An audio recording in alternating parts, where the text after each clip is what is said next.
Government could face another lawsuit over a 2014 incident involving Jamaican artist Tommy Lee Sparta.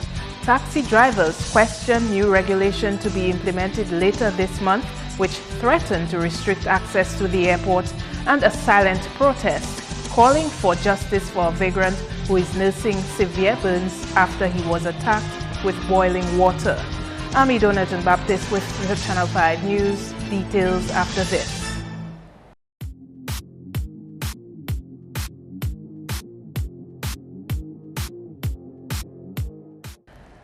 Welcome back. Topping the news, government is facing another lawsuit in relation to the deportation of Jamaican artist Tommy Lee Sparta.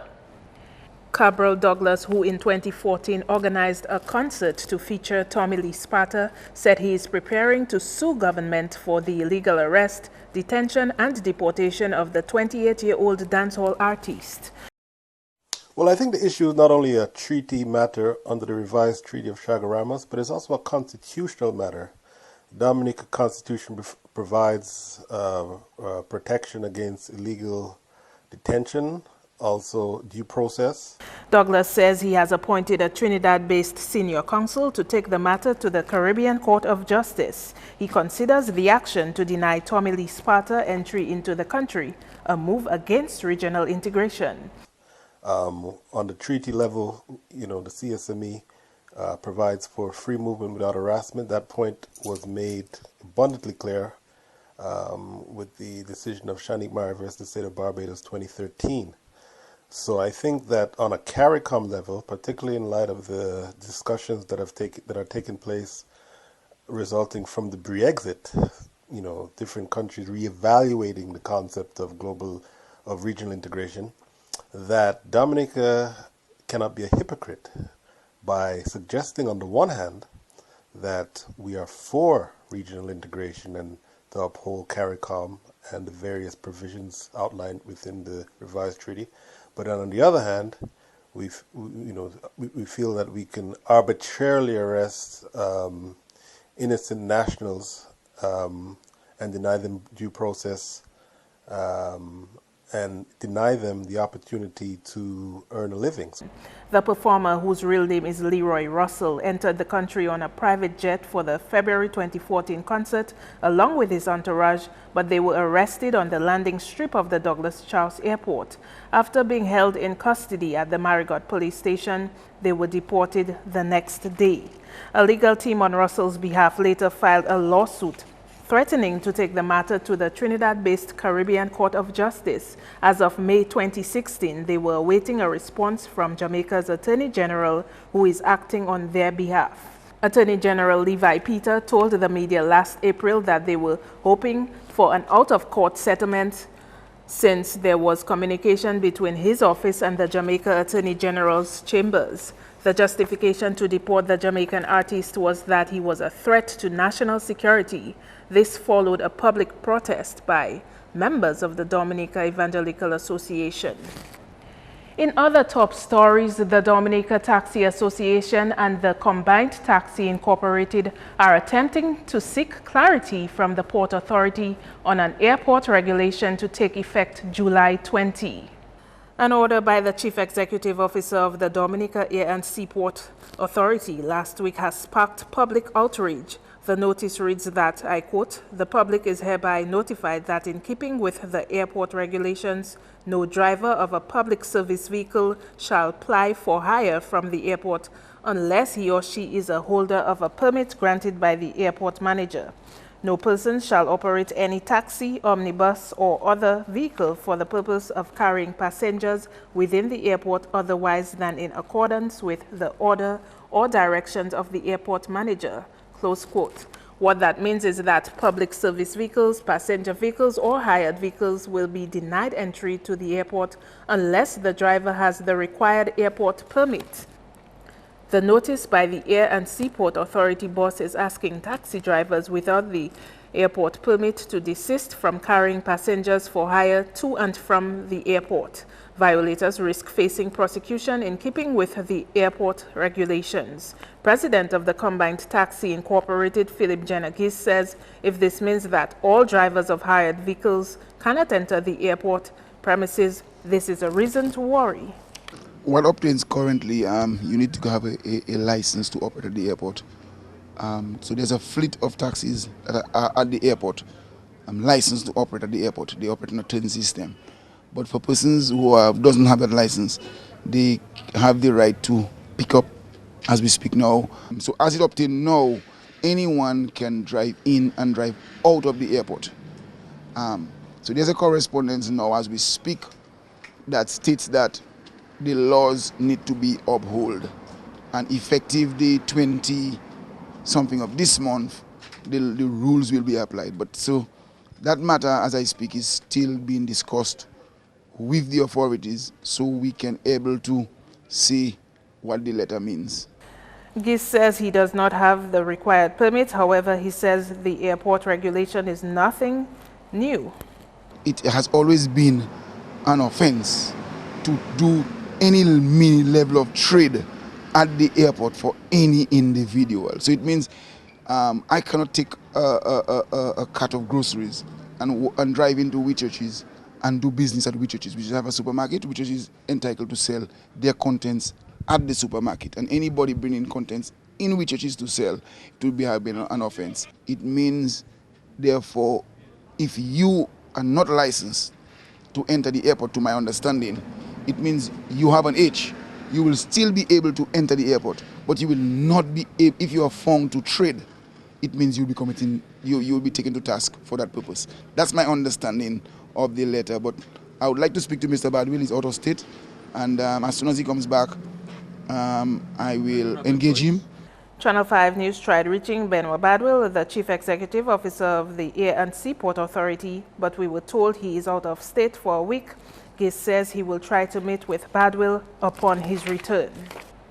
Meantime, Channel 5 News took to the streets of Roseau to hear what both private taxi operators and bus drivers had to say. My aunt have a hotel, and sometimes when she get people, she calls me to drop them in the airport. I drop them and I go. I don't stay in the airport and cater. Normally, I just have tourists doing tours, and next thing, we pass through Carib Reserve, next thing I have to drop them in the airport. Sometimes folks call me by 4 o'clock in the morning. How do you think that this new regulation is going to affect you? Well, this new regulation, I tell you, going to affect us bad, bad, bad. Because you cannot tell me, I have my family coming to the airport, I can go and collect them. You know? I think the Minister of Tourism and Mr. Badil or whoever that passed this law should think over again, because that's a very bad, bad decision. Because we taking our people and go up to the airport. You understand? And if we can't go inside there and collect our people, what sense it make? But all I know, I take the passengers from Roseau and I go to the airport with them, right? We get them. We don't charge the taxi price. We take the bus fare. Well, what I would find out, if you have your family bringing to the airport, if you can bring your family and wait for them, if they are coming back, I would like to know if you cannot do that. Because I heard about, they say you have to have a taxi license to go to the airport. But if my family come into the airport, I'm supposed to go for my family and get them back home. I don't have to look for a taxi because I have my own bus, you know. More lead stories. Dominica's efforts at enacting legislation to improve the welfare of children are moving a step closer to completion. Julian Morris has that story. A one-day consultation to discuss the draft maintenance bill will be held on Tuesday from 9 in the morning. Consultant with the Ministry of Social Services says this meeting will address areas of concern with regards to the maintenance bill.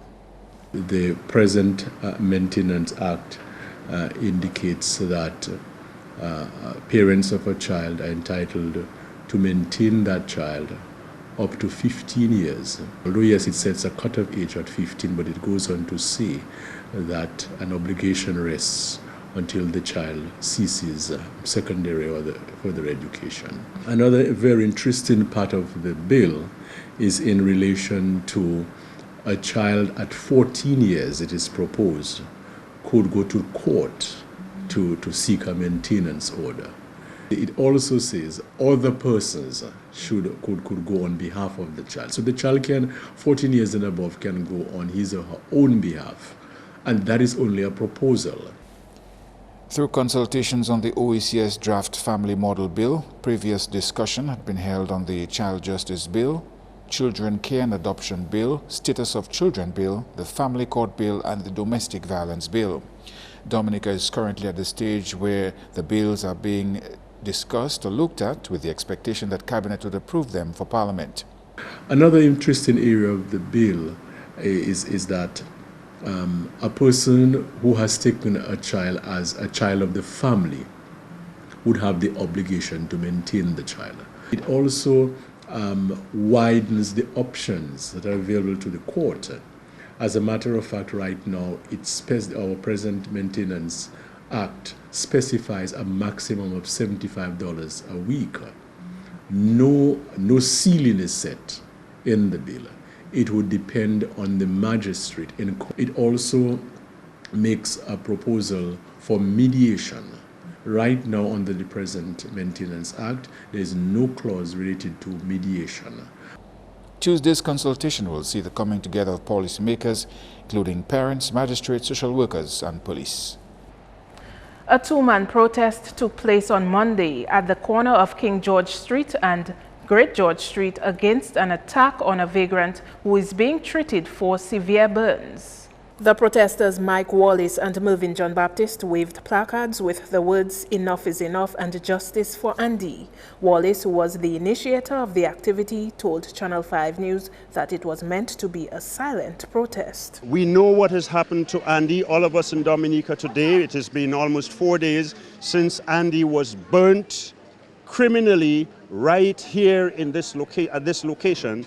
And while Andy is a homeless person, it is unfortunate that his situation, but we, the rest of us, the ordinary, normal Dominicans, as good citizens, we have a responsibility to stand against this level of injustice and hope that the police will, in fact, do the right thing. They will be aware of the fact that Dominicans are incensed by this situation, and really they are in fact looking for justice. This morning I actually heard Mike Wallace on the radio saying that he was going to be there protesting, and when I passed along I realized he was there like a Lone Ranger.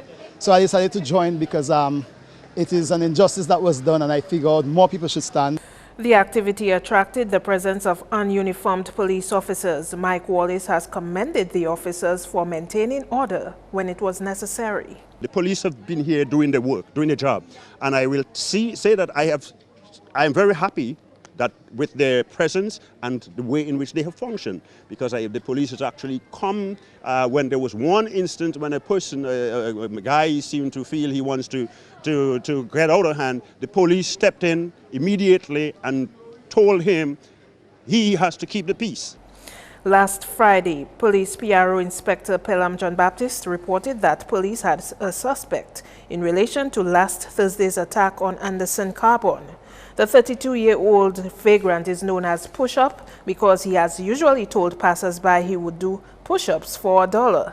Last March, he was hospitalized following an attack on him in which he had to be treated for rectal prolapse. This occurs when part or the entire wall of the rectum slides out of place, sometimes sticking out of the anus. In related news, the Justice and National Security Minister has expressed interest in seeing justice meted out over the recent vagrant attack. The Honorable Minister Reuben Blackmore told the media that the incident is cause for concern. I have every confidence that the police will investigate the matters that you just referenced, as the police would have done to any other case or cases. And from what I've heard, that investigations are taking place for all of them. Blackmore said all human life must be respected despite one's social standing. We have to care for each other. And I am confident, as I've said, that the police will investigate those cases with a view to finding the culprits and to take them before the court. You're watching Channel 5 News. Coming up, a case which will be Dominica's first to go to the Caribbean Court of Justice. Stay with us.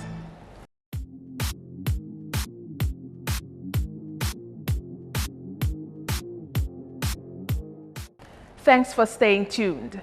Chief Justices of the Eastern Caribbean Supreme Court on Monday granted former DBS manager Mariette Warrington leave to file her appeal with the Caribbean Court of Justice (CCJ). Warrington's case will be the first from Dominica to go before the CCJ in its capacity as Dominica's final appeals court.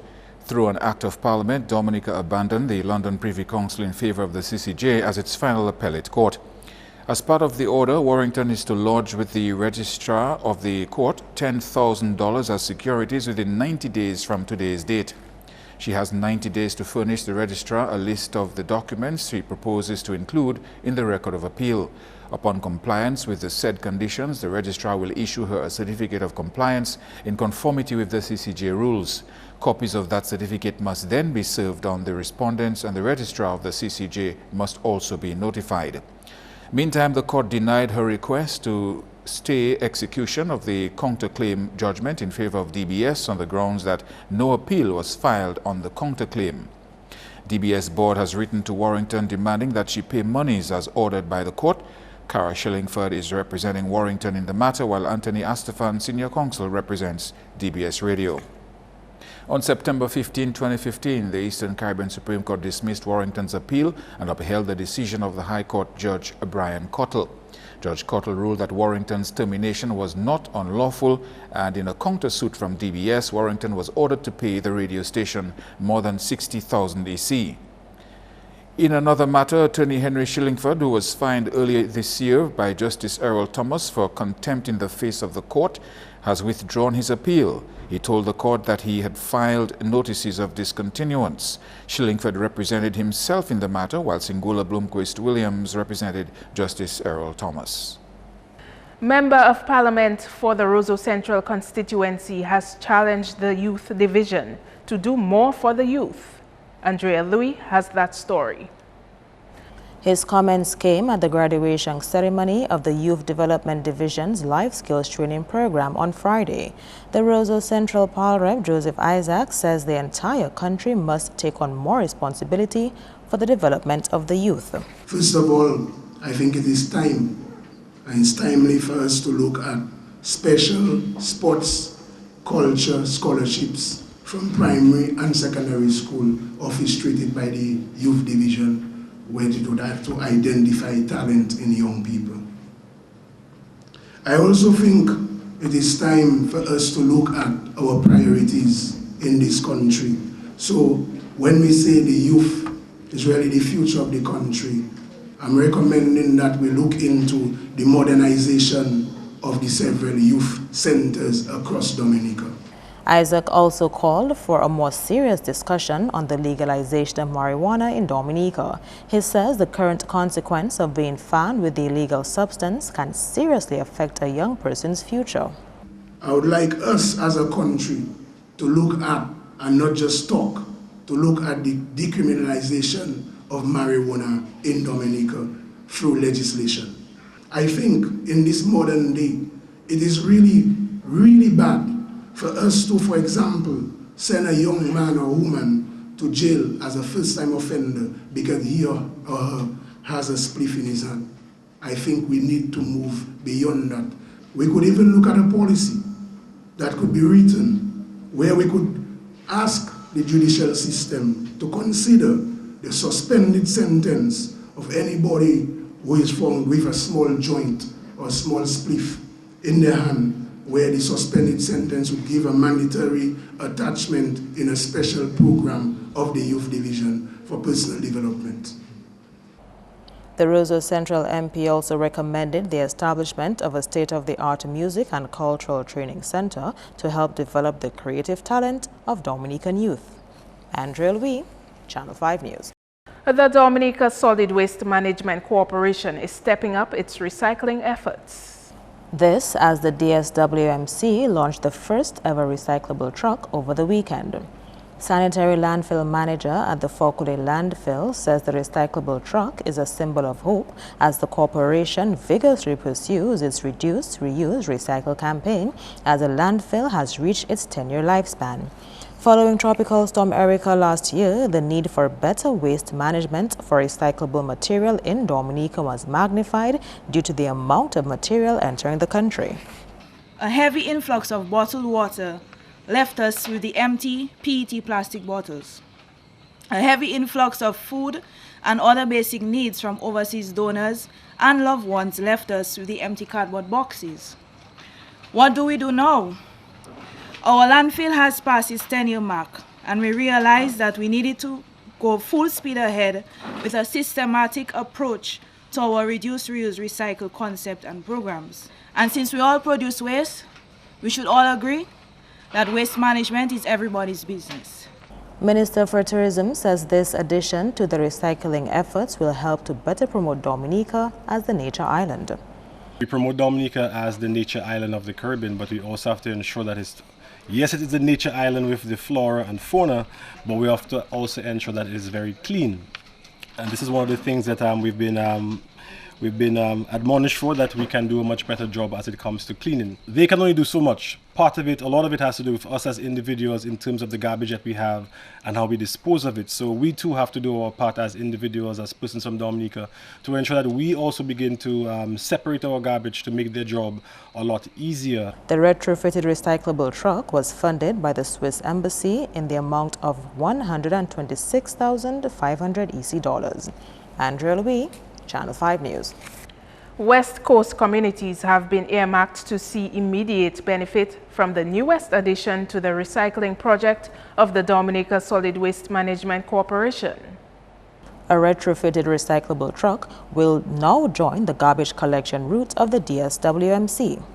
General Manager of the corporation says residents must be cognizant of their responsibility in helping to properly dispose of waste. This new initiative will cover about 50% of our collection route. This will not only allow for residents to recycle, but also drive waste separation at source, which is key for the following. 1, the extending lifespan and landfill space, strengthen and improve our free air programs, a cleaner community, and by extension, our beautiful nature island. The residents' responsibility, I'll just go into a little bit, is to ensure that the refuse you put out is what is stipulated by the collection entity. So with this specific project, what we're asking the residents to do is to separate your material, your plastics, your cans, and your bottles. That is your responsibility.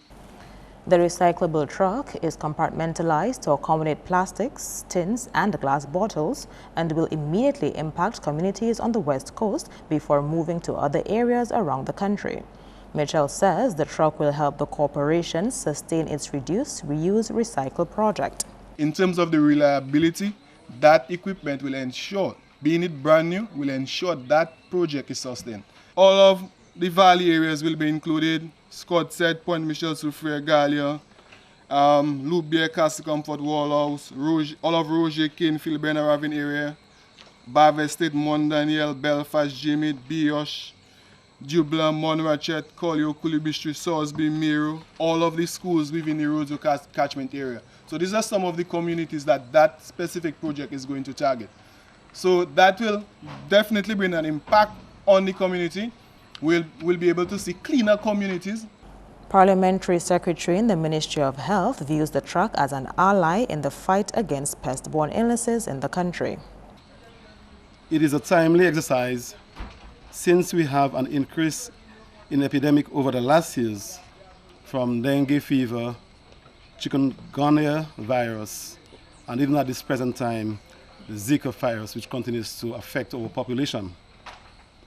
This program will serve the dual purpose at the Dominica Solid Waste Management Corporation to enhance collection and assist in controlling the proliferation of mosquitoes, and not only mosquitoes, but other vectors such as rodents and flies and all other vectors associated with the poor management of solid waste. That's news. Coming up, your sports highlights with Kenny Williams.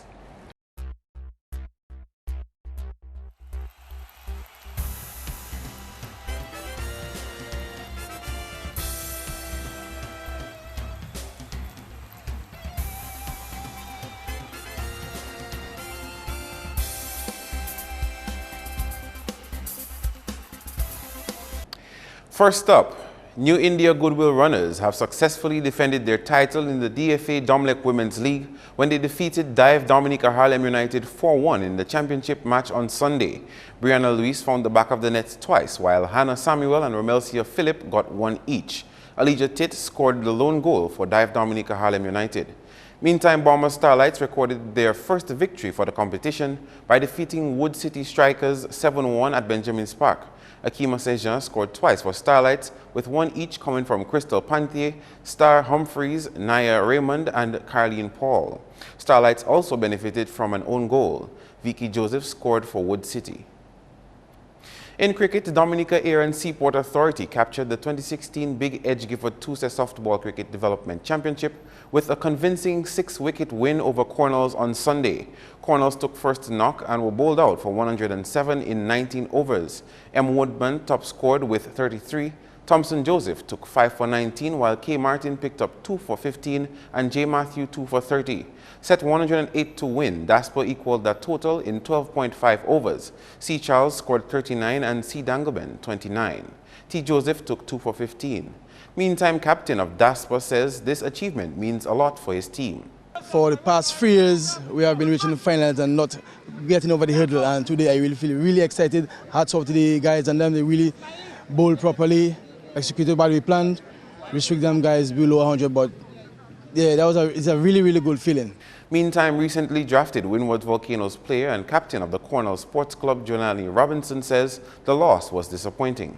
Obviously disappointing, but it's 1-2 win, 1 to lose. The better team won straight up. We didn't score enough runs. We dropped too many catches, and then that's all. You know, once you play poorly in a final, you don't expect to win. Batting first, I'm against Dasper. Dasper's a team that normally bats well, so you cannot expect to score 107 and defend it unless you have an extremely good day. And then we dropped like 5 to 6 catches, so that didn't help our cause at all. So obviously, I think we played it, we played it into our own hands actually. On to track and field. Although some of the athletes had good performances at the OECS Track and Field Championships on the weekend, there was no addition to the list of Dominican qualifiers for the 2016 Rio Olympic Games. Jordanis Garcia, the only qualified athlete, recorded 15.96 meters to claim gold in the men's triple jump. Dylan Simon won the men's shot put with a throw of 18.85 meters. Mitchell Davis finished second in the men's 100 meters in 20.6 seconds, and Brendan Williams second in the high jump, recording 2.10 meters. On to volleyball news. While rain affected the weekend matches in the DAVA volleyball finals, pushing the men's match from Friday to Tuesday at Canefield, while the women's game was moved from Friday to Sunday. In that game, Steinman Celtics took an early 2-set lead. However, the DB's Aces found renewed vigor to win the next 2 sets. In the 5th set, Aces narrowly missed the comeback win on the final play. Final scores 25-23, 25-22, 12-25, 20-25, and 16-14. Game 2 in the women's finals is scheduled for Canefield at 6 p.m. Back on the football scene, well, there were wins for Rosalie Bay Resort Charlotte Villas and Aeropost Dutch United in the Fast Cash Harlem Football League on the weekend. Rosalie Bay Resort Charlotte Villas hammered St. Mary's Corp United 7-1. Clement John Baptist and Devin Regis scored 2 each, while Darren Delsol, Errol Blaise, and Kelwick Walters got 1 each for Charlotte Villas. Old Desiree scored for St. Mary. In another match, Aeropost Dutch United beat Daddy Chess Bath Road Ambassadors 5-1, and the Digicel Newtown Juvenile Football Academy and Del Nages Quirkside tied 4 goals each. Still in football, Ghetto Youth All-Stars showed their dominance in their game when they defeated Party Team 6-2 in the TTW Beach Football Tournament on the weekend.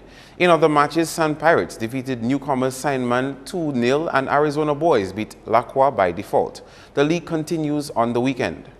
In basketball, rain caused most weekend basketball games to be postponed. However, Signman X-Men beat Elijah Law Chambers Thunderers 71-67 in a Premier Division matchup on Saturday.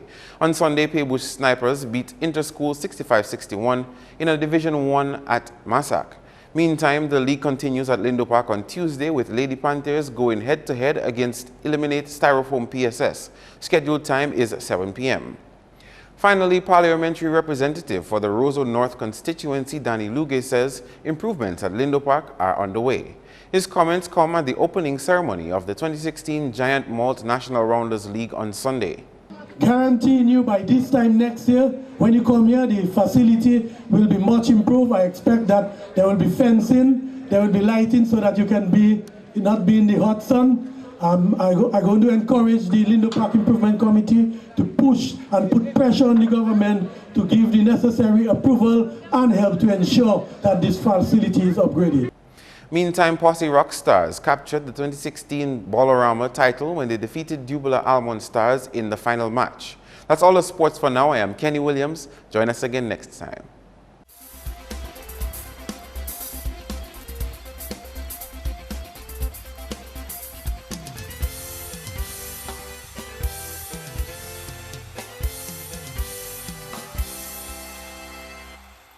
Thunderstorms and gusty winds expected on Tuesday. Let's join Farah Rock Career for the weather report.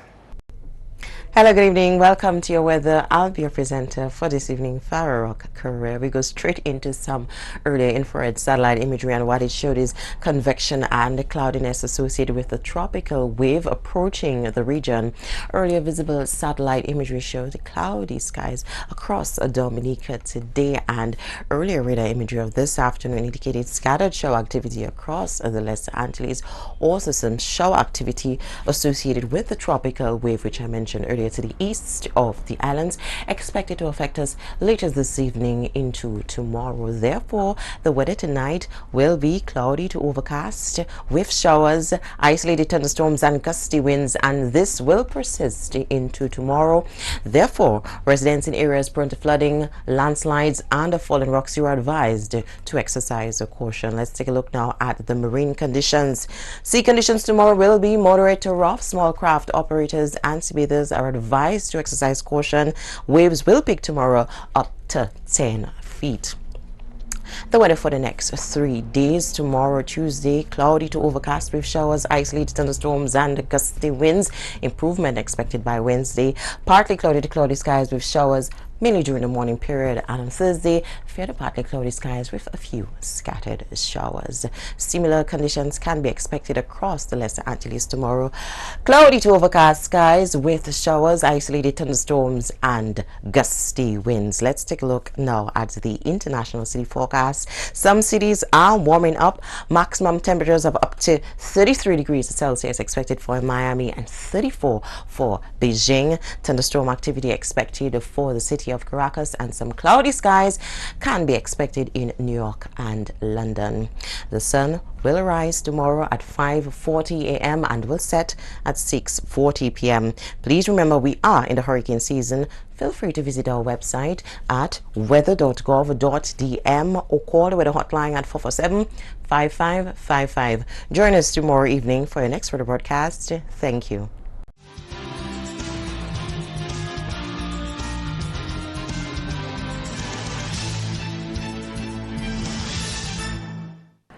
And an announcement to Marpin customers. Customers are asked to note that signal will be interrupted north of Marpin Studios, including the East Coast, between 6 a.m. and 10 a.m. on Tuesday, the 5th of July, for system maintenance. Any inconvenience is deeply regretted. To end the news, the headlines again. Government could face another lawsuit over a 2014 incident involving Jamaican artist Tommy Lee Sparta. Taxi drivers question new regulation to be implemented later this month, which threaten to restrict access to the airport. And a silent protest calling for justice for a vagrant who is nursing severe burns after he was attacked with boiling water. Feel free to contact us at news@marpin2k4.com and access our past newscasts on our YouTube channel. On behalf of the production team, I'm Idona John Baptist. To all our viewers around the world, thanks for watching. Join us tomorrow.